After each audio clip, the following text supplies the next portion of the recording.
I am Maria Garcia de Fleury. The Catholic Church, as mother and teacher, pedagogically organized within a period of one civil year the main events related to Jesus and his mother, the Virgin Mary, so that we could pay due attention to them, remember, reflect, and celebrate them.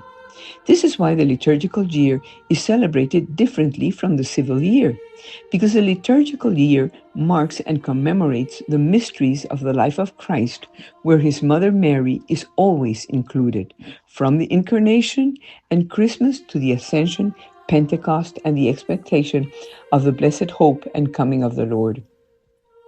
For this reason, the structure of the liturgical year is as follows: Advent, where there are 4 Sundays of preparation before Christmas, that is, before the solemnity of the Lord's birth. On December 25th, the birth of Jesus is celebrated as Christmas. Then comes Epiphany, which is the end of the Christmas season on January 6th, also known as the Three Kings Day. Then the ordinary time begins, where the life of Jesus is read and meditated, and ends with the beginning of Lent.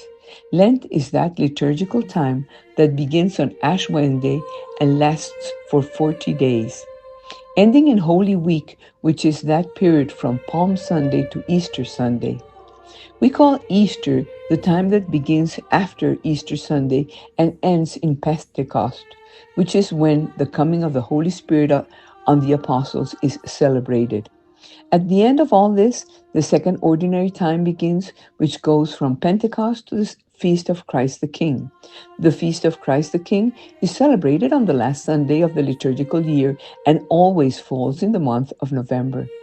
It is interesting to know that the feasts of the liturgical year that change date year are Ash Wednesday, Holy Week, Pentecost, and the Feast of Christ the King.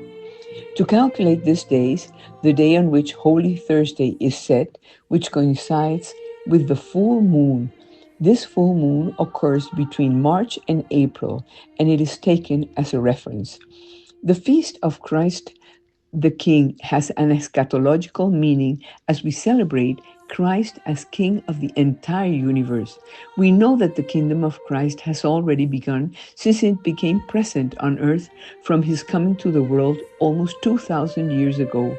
But Christ will not definitely reign over all men until he returns to the world in all his glory at the end of times in the parousia.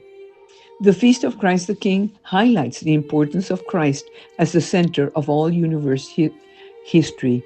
It is the Alpha and the Omega, the beginning and the end. Christ reigns in people with his message of love, justice, and service. The kingdom of Christ is eternal and universal, that is, forever and for all men. The kingdom of Christ is a kingdom of truth and life, of holiness and grace, of justice, love, and peace. Christ is the King of the universe and of each one of us. Christ is God, and with God we always win.